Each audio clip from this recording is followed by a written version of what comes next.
Hey everyone, this is acyuta-bhava from Nightlight Astrology, and today we are beginning our series on the Tao Te Ching for astrologers. So this is a series that I have been planning for a while, as most of you know.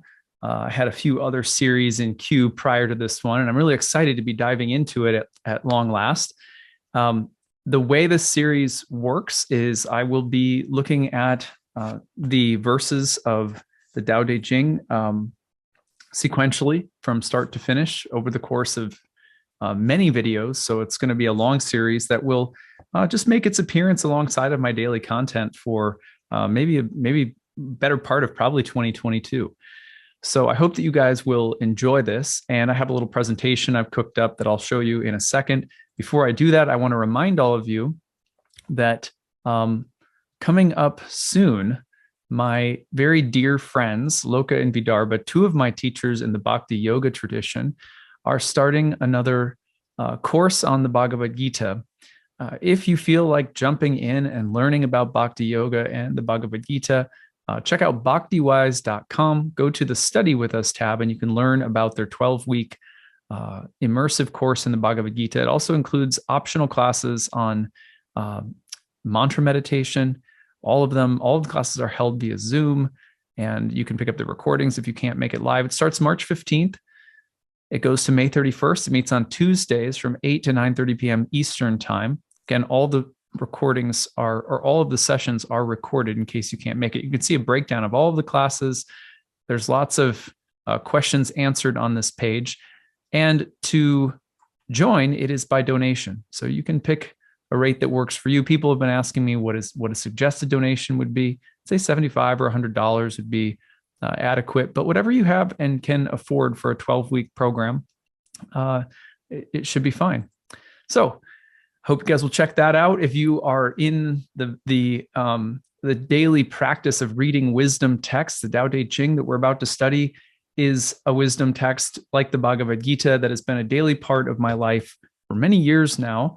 And so I'm very glad to share just a little bit of my enthusiasm for this sacred text.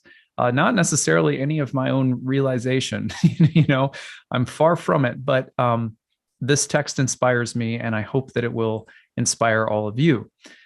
So with that being said, I'm going to put a presentation up on the screen, and I'm going to make it full screen. Now, I've called this a Tao Te Ching for students of astrology, because the purpose of this series is to look at this sacred text, not necessarily for the sake of, indoctrinating ourselves into Taoism, though that would not necessarily be a bad thing to me at all. But because I am not an expert in Taoism, I'm just an enthusiastic student of this text over many years of my life. It's played a very daily role in my life for a long time, just turning to it for inspiration, that I'm simply using this text in this series as a way of hopefully inspiring other people to read it and to make meaningful connections between it and our study and practice of astrology. So a few things that you should know. What is the Tao Te Ching? Jing, try to pronounce it correctly. It is a classic text of ancient Chinese wisdom. It was thought to have been written around 500 BCE, is often discussed as one of the flowering traditions or textual traditions that emerges during the so-called axial age.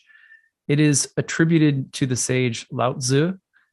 Hopefully I'm pronouncing that correctly. Please, I know there are probably some of you out there whose pronunciation is far better than my own. So I've put a video in I put a link, in the description of this video to a teacher who explains the pronunciations of some of the words and phrases that I'll be using. And you can help me as I go if I mispronounce anything. So the Tarcher Cornerstone edition is the one that I'm using, and I'll just stop sharing for a second to show you this. So this is the version of the text that I work with. Tarcher Cornerstone editions are wonderful, very accessible for beginners when it comes to classic texts. I used the Tarcher Cornerstone edition for the series that I did on the Hermetica, which you might remember from several years ago, and you can still find in my archives. So the translation is by Jonathan Starr, and I think that you will really like it and find it very accessible. That is not to say that it is the definitive, authoritative translation. There is, as you can imagine, an ocean of scholarly debate, criticism, comparative translations. It's a whole world. And so, while I want to honor those of you who watch this who may have a lot of knowledge about this tradition or about this text, and all of the let's call it high level debates, criticisms, and commentaries and so forth, that we're just using a super accessible text. I think it's a very good one for beginners. And you will find that in the intro, for example, one of the, if you should read the intro, you should pick up the book and read it along the way, because having this book is much better than having my commentary. So, at any rate, one of the things that is mentioned about Jonathan Starr's translation is that while he adheres closely to the original text, one of his projects is to make the text in its original poetic sensibility translate into the modern era that we're living in. So just knowing that, you should know that the words being used in this translation are true to the essence, but they are an attempt to also convey the essence in a poetic style that is more accessible for modern readers. And you'll find that in a lot of translations. And then you'll find a whole section of translations that are more about the scholarly approach, and maybe a more literal conventions being used with translations. So just so that you all have the background and know that up front.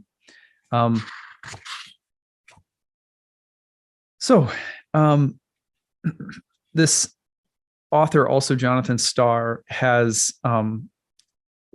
also done translations of Rumi and Hafez, and some of the other poet saints of India. So he's a widely read and respected translator of mystical texts, from what I understand. Not that I know him personally, but I really appreciate this translation, and I hope you'll go out and buy it and get a copy for yourself. You can find it on Amazon very easily. I think it's like $10. So, support the author, please. Now, what does the Tao Te Ching mean? Just so that we have some sense of what these words actually mean. Dao means way, road, and this is from Wikipedia, but I found it to be the most concise summary of the three words of the title. Dao means way, road, path, or route, but was given the extra meaning of path ahead, way forward, method, principle, or simply the way. This word was also used in different ways by other Chinese philosophers. It has special meaning in Taoism, where it means the basic way of the universe that cannot really be explained or contained in just one simple definitions. So Dao. De means virtue, as in personal character or inner strength. People who followed the teachings of Confucius used it to mean morality. And a long time ago in English, virtue could mean power, as in the phrase healing virtue of a drug. The same thing was true in Chinese. The word meant power a long time ago, but now means virtue. Jing originally meant norm, rule, or plan, was given the extra meaning of scripture, great book, or classic. So the three words together give the meaning virtue, way, rules. The book is constructed of a series of poems, each containing a rule, way, or belief to becoming successful, virtuous, and so forth. The approach that I will take in this series will be like this. I'll take up 2 verses at a time. There's about 80, 81, something like that in this, this translation that we're reading. And I will be taking them 2 at a time. So it's going to be quite a long series, but it's meant just to complement the daily astrological content that I create as a way of helping us continue to center on our spiritual development as astrologers. So I'll provide just little brief reflections on the verses of the day as they relate to our study and practice of astrology. I ask you to remember that I'm not a scholar of this material, just an enthusiastic reader who has been reading and considering these truths, for many years, but claim no mastery over them. So I remember also that I come from the Bhakti yoga tradition and will often filter things through the viewpoint of my own sort of Vedic tradition. So I'm not a Taoist. I'm not committed to that as a practice, but I find that there is universal wisdom in this text, and it'll be those aspects of the text that I try to focus on, as they often correspond with my own beliefs and practices, both as a bhakti, a practitioner of bhakti, and also as an astrologer. Well, this series is really meant to expose newcomers to an accessible translation of the Tao Te Ching, while also making meaningful connections between its wisdom and the practice of astrology in the modern era. So that is where we are going. We'll just do 2 verses at a time.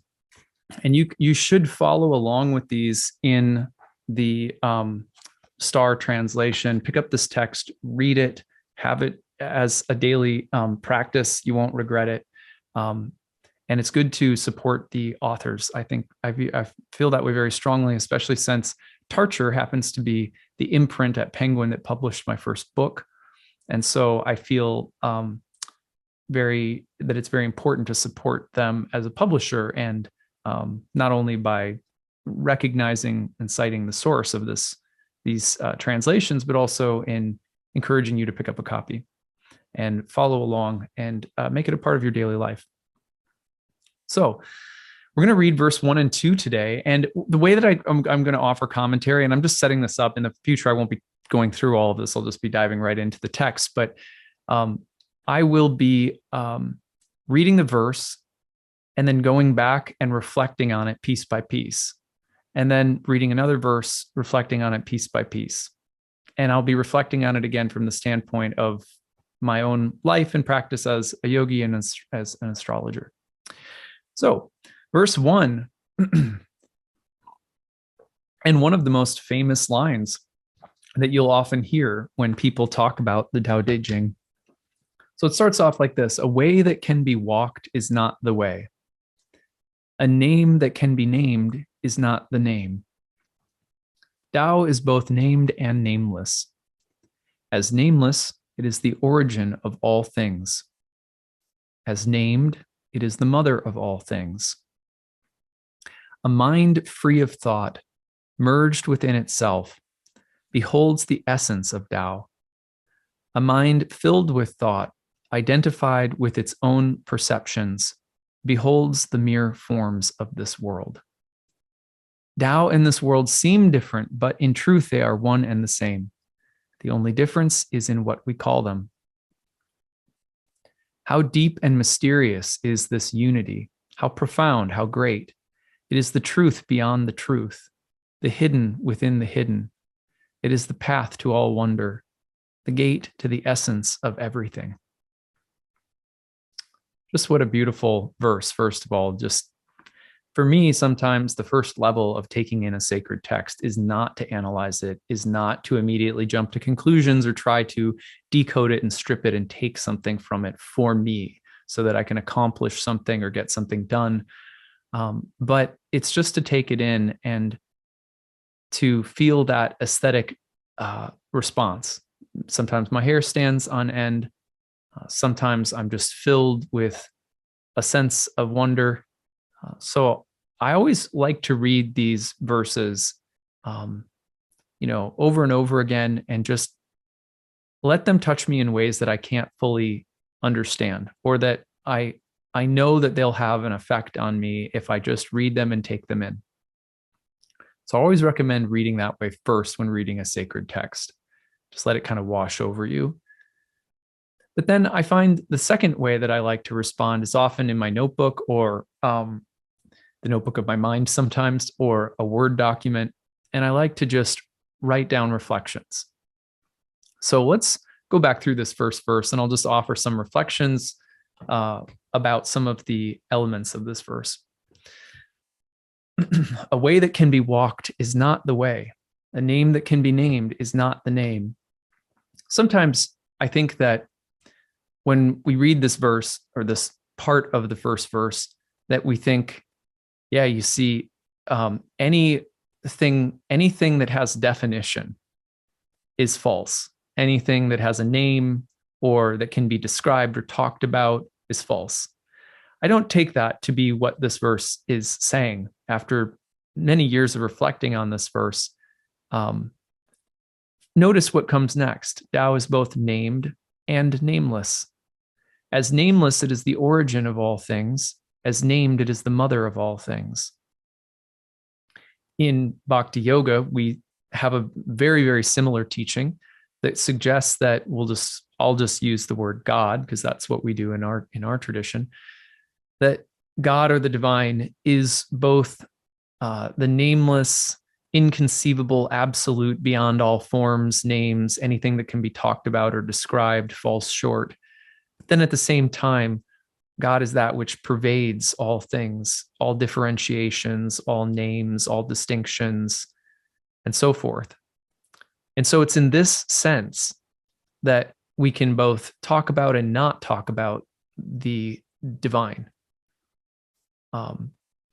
That whenever we talk about the divine, we should strive to do so in a way that simultaneously recognizes the elusive nature of God or of the divine. And those are words I'm going to use because they're from my tradition, right? So I think it's the same thing is true for us as astrologers. One of the things that astrology does for us, for example, when we look at the presence of the planets in our everyday lives and reflect upon the archetypes and their movements as fields, themes, and topics, there is a sense in which our own experience that is so indescribable, it's so personal and so beyond categorization, right? That it can be given familiar names and faces. It can be made more intimate and personal through the gods and through the planets, for example. And in that way, that which feels inconceivable and beyond grasp and can thus at times feel very overwhelming can suddenly become personal. And in that sense, it can become named. Our experiences can be named. The planets are, in a sense, they, as signs and omens, they give an indicating power to what we experience. And that indicating power, like the named as the mother of all things, gives us a sense of familiarity, like family, like being at home, a sense that everything has a place and has a name. But then at the same time, when we tend to get stuck in our expectations and attachments about what things are, how they are, what we are, etc., the planets as numinous archetypal fields, gods, eternal archetypes, take us far beyond the limitations or constraints of these categories and of the different definitions that we try to place on ourselves, others, our experiences. By remembering that they are gods, they somehow point us to this numinous sense of who and what things are that goes beyond the ways in which we try to contain and confine them. And is that, in that sense, the planets as demigods point us to source, that nameless origin of all things, that place that all distinctions arise from, something like that. So I find that there is so much similarity. There are so many similarities between elements of this first verse and what I experience every day, both as a yogi and as an astrologer, and what I see astrology doing for people. It goes on, a mind free of thought, merged within itself, beholds the essence of Tao. A mind filled with thought, identified with its own perceptions, beholds the mere forms of this world. This is something that you find in so many mystical traditions in the ancient world. From Plato says things that are very similar in places. We see similar sentiments in Hermeticism, and yoga and Buddhism. There's something about this idea that if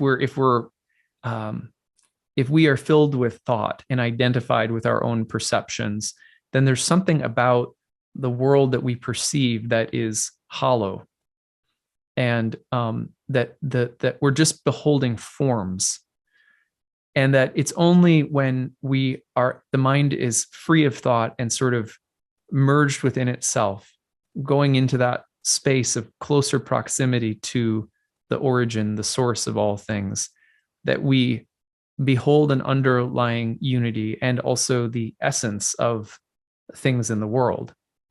And so I love that in verse 1, you get some of the most basic metaphysical ideas, and also really almost like an admonition, like, look, unless you learn to have a mind that is at times free of thought, you won't be able to really understand or comprehend what you're looking at in the world. There will be a sense in which you'll just be looking at a world of forms. And then it goes on and it says, Tao and this world seem different, but in truth, they are one and the same. The only difference is in what we call them. So this is also not to say that the world is just an illusion. This is something that we also say, this very adamant truth of the Bhakti Yoga tradition, which is that it's not to say that the world is an illusion. It's not to say that it's false. But it is false if it is false. It's in the same way that a shadow is not the if you see my shadow, it's a part of me. It has a connection to me, and in that sense, it's not false, but it's also not me. There's a sense in which the world of forms, if we're not taking the time to cultivate this inner vision, let's call it, that the way that we perceive the world will be as a kind of shadow. We'll see shadows, and it's not that those shadows are unreal. It's that we're only seeing part of the truth. That's how I understand that. And also just in the sense that this world, even though there's ways in which we see it that are very illusory, is not to be condemned. How deep and mysterious is this unity? How profound, how great. It is the truth beyond the truth, the hidden within the hidden. It is the path to all wonder, the gate to the essence of everything. I love this because it's a way of this verse to me is a way of saying that there's the named and the nameless. There's form and essence. There's all of these dichotomies that the I Ching refers to all throughout the text. And that there's this sense of difference and unity simultaneously. For example, if you've ever seen the yin and yang image, you'll see that there's black and there's white, and there's a circle of black in the white and a circle of white in the black. How deep and mysterious is this unity? How profound, how great. It's the truth beyond the truth, the hidden within the hidden, the path to all wonder, the gate to the essence of everything. In Bhakti Yoga, we have a similar teaching. It's called acyuta-bhava tattva, and it basically means inconceivable, simultaneous oneness and difference, or oneness and duality. James Hillman liked to say that, truth is a process that takes us further and further and deeper and deeper. And it's something to be experienced.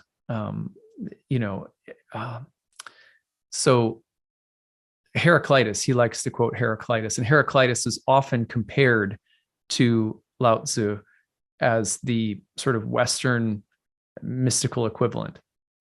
And he once said, the soul is explored forever to a depth beyond report.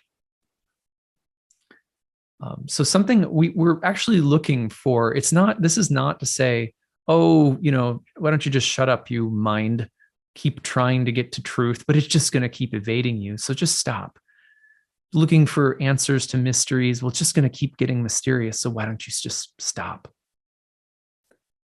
I don't read the Tao Te Ching as saying that. In fact, I read it as saying, isn't it amazing that truth leads to truth beyond truth beyond truth?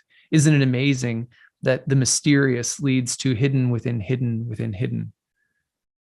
There's this never ending fountain of wonder.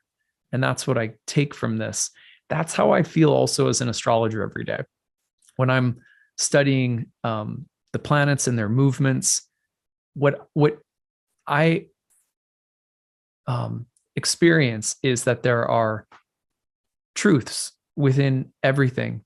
And as soon as I have one, and I think I've apprehended it, usually it escapes my grasp and it leads me to yet another truth. It's as though truth is more of a person that we're being asked to develop a relationship with than an objective understanding that we're trying to apprehend. Anyway, these are just my reflections. Verse 2, everyone recognizes beauty only because of ugliness. Everyone recognizes virtue only because of sin. Life and death are born together. Difficult and easy, long and short, high and low, all these exist together. Sound and silence blend as one, before and after arrive as one. The sage acts without action and teaches without talking. All things flourish around him, and he does not refuse any one of them. He gives, but not to receive. He works, but not for reward. He completes, but not for results. He does nothing for himself in this passing world, so nothing he does ever passes. These are just beautiful teachings. First of all, one of the things that I love is about this verse when it comes to the similarities with ancient astrology is that we have planetary opposites all throughout ancient astrology. Mercury's signs are opposite to Jupiter's. Venus's are opposite to Mars. The lights are opposite to Saturn. In this world, we recognize one thing because of its opposite. That these distinctions are part of, it's like almost like a binary language that allows for things to exist. The tension of opposites is somehow fundamental. Life and death, difficult and easy, long and short, high and low, they all exist together. Sometimes people will read that and they'll say, okay, so, what's the point of anything? Because if you think about it, most things in our world are driven by these opposites. I'm doing one thing because I want one result and I don't want another result. I have one political party, not the other. I have one preference that I like. I like this. I don't like that. I think it's important to do from time to time, and what verse 1 was alluding to as well, is to not just live a life that is being, hamstrung by these opposites, that we don't stop to recognize that the things we pursue are rooted in the things we fear. The things we fear are rooted in the things that we desire, that things fill up and things are emptied, that the opposites always come together and are entangling us in one another, implicating us in each other, and that they exist together. Sound and silence blend as one, before and after arrive as one. There are very similar things shared in the Bhagavad Gita, for example. Krishna, and also in some of the Upanishads, we see God is described as someone who can run, faster than the mind. What does that mean, really? Well, one of the things I think that it points to is suggesting that it's often our minds that are going to be caught up in a life lived, sort of impaled upon the opposites. And we want to be really, not that we can do away with the opposites, because it's pretty clear in verse 1 that this world, as in verse 2, that this world, they come together and they're part of how things arise. But what a tragedy it would be if we didn't stop to pause and recognize the implied opposites in the implied opposite of whatever we want or feel or think or believe. The sage acts without action and teaches without talking. All things flourish around him. Now we're talking about a wise person. What is a wise person like? Well, somehow they do things without doing them. That's interesting. When I think a lot about Thich Nhat Hanh, another great teacher that I really admire, Buddhist teacher. And he often talked, when he spoke about walking meditation, he often talked about, getting to a space. This is just something that I recall from some of his talks. He would say that you're getting to a space when, and I'm just paraphrasing, you're getting to a space when you're doing walking meditation where there's a mindfulness that you're taking, but it becomes sort of mindless, which means that you stop thinking, I'm taking a mindful step. Okay, now I got to take another meditative mindful step, right? And there's a way in which your actions become, I don't want to say unintentional, but there's no pretension around them. There's no sense of what I'm trying to get behind it. There's a falling into place, things coming to rest in the action as the action occurs. And I think we know what it's like. I don't think this is actually that far from, I think we have glimpses of this. People sometimes talk about being in the zone creatively, for example. And I know, for example, when I'm reading charts, that there's a way in which when I'm hitting my mark, that I'm doing so without a lot of premeditated or contrivance. It's just something that's falling into place. And there's no sense of what I will get from this or what will come from it or something like that. So this is said to be that there's creative power around this. All things flourish around such a sage. And the sage does not refuse any one of them. So it's not that I love this, that there's action, there's acting without action, teaching without talking, and that things flourish around such a person, and there's no refusal or dismissal of anything that rises up. And then this, the sage gives but not to receive. They work but not for reward. They complete but not for results. They do nothing for themselves in this passing world, so nothing they do ever passes. Now, personally, as an astrologer, I find this second part of the second verse to be really applicable. When I am aware of the planetary movements in the sky, not all the time, but there are moments that I have, in my day-to-day life where I start to recognize that the forces of the world and of nature that move through my mind, my body, the environment and world around me are all moving of their own accord. I am not the origin or source of their motion, action, direction, and so forth.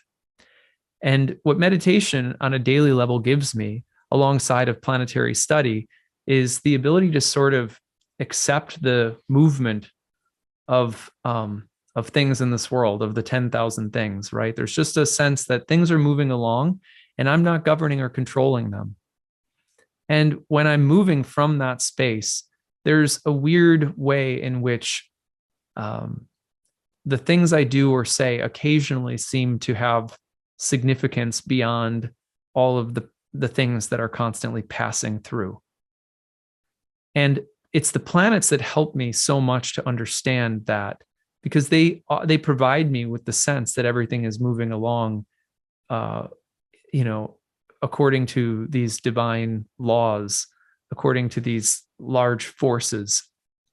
And remember, the gods ruled our liver, our kidneys, our spleens, our minds, our speech, our throats, our eyes. So there's a way in which the planets help me daily remember that as everything is moving along, it's in some ways, it's my job to just figure out the time signature, like it's a song or a rhythm that's moving along, and just try to keep in step with it. And when I do that, there's something of enduring, permanent value that seems to emerge. For me, as a Bhakta, it's also the recognition of the eternal soul and its relationship to the divine. That's a big part of what emerges. Remember, the planets in the Indian tradition are called grahas or grabbers, part of which means also that we can either be grabbed or we can grasp, as in to understand. And it's not that in understanding we then have some kind of secret control over everything. It's that in understanding, there is a sense of acceptance that makes experience itself manifold, variegated, and it offers something of eternal value. So it's not ultimately that we, we by finding alignment with the planetary forces that we suddenly realize more control over them. It's that we find that there is more in us and more in things and more in experiences offering themselves that is there, and that we can be in reciprocal relationship with than we thought there was, especially under the guise of control. So at any rate, fun opening to this series. I hope you guys enjoyed it. Many more verses to come, lots of reflections.